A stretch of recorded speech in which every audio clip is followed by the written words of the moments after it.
El legendario reportero estadounidense Seymour Hersh hizo este miércoles una grave revelación en su artículo "Cómo Estados Unidos eliminó el oleoducto Nord Stream". Publicado en su blog personal, Hersh, ganador del premio Pulitzer en 1970, afirmó que fueron buzos de la Marina estadounidense quienes colocaron los explosivos bajo los gasoductos Nord Stream de Rusia en junio de 2022. Según una fuente familiarizada con el tema, la operación se llevó a cabo bajo la cobertura de los ejercicios Baltops 22 de la OTAN. 3 meses más tarde, los dispositivos fueron activados de forma remota para destruir los gasoductos, reseña RT. Como era de esperar, la Casa Blanca rechazó cualquier acusación que pudiera relacionar a Estados Unidos con las explosiones, a pesar de que Joe Biden viera los gasoductos como un medio que permitiría a Vladimir Putin usar el gas natural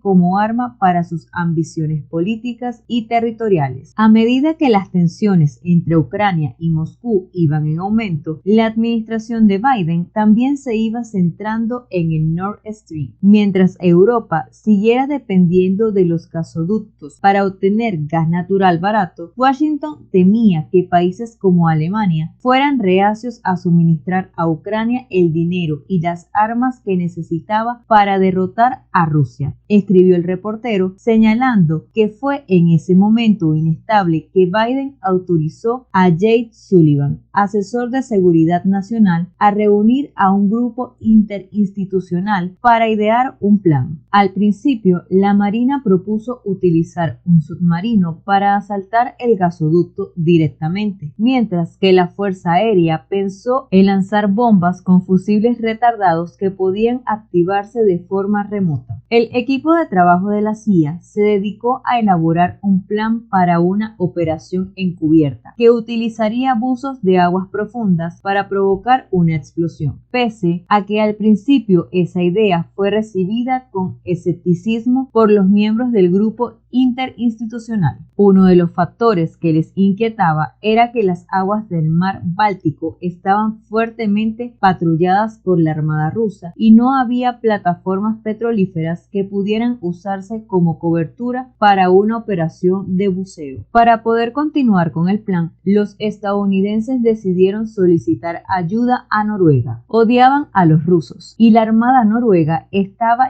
llena de magníficos marineros y buzos que tenían generaciones de experiencia en la explotación altamente rentable de petróleo y gas en aguas profundas, dijo la fuente, agregando que los noruegos sabrían mantener el secreto, ya que la destrucción del Nord Stream les permitiría vender mucho más de su propio gas natural a Europa. En marzo, algunos miembros del equipo volaron a Noruega desde Estados Unidos para reunirse con el servicio secreto y la armada del país nórdico. Una de las preguntas clave era qué lugar exacto del mar Báltico era mejor para colocar los explosivos. Explicó el periodista, los noruegos no decepcionaron y no tardaron en encontrar el lugar adecuado. Posteriormente, se decidió que se lanzaría al agua una sonoboya que emitiría una secuencia de sonidos tonales únicos de frecuencia baja, muy parecidos a los emitidos por una flauta o un piano, que serían reconocidos por el temporizador con el fin de activarlo y detonar los gasoductos. El 26 de septiembre de 2022, un avión de vigilancia de la Armada de Noruega realizó un vuelo aparentemente de rutina y dejó caer una sonoboya. La señal se extendió bajo el agua, inicialmente hasta el Nord Stream 2 y luego al Nord Stream 1. Unas horas más tarde se activaron los explosivos de alta potencia y 3 de las 4 tuberías quedaron fuera de servicio. En unos pocos minutos, las bolsas de gas metano que permanecían en las tuberías cerradas se podían ver extendiéndose en la superficie del agua y el mundo se enteró de que algo irreversible había sucedido. Si te gusta este video, no olvides suscribirte y darle me gusta.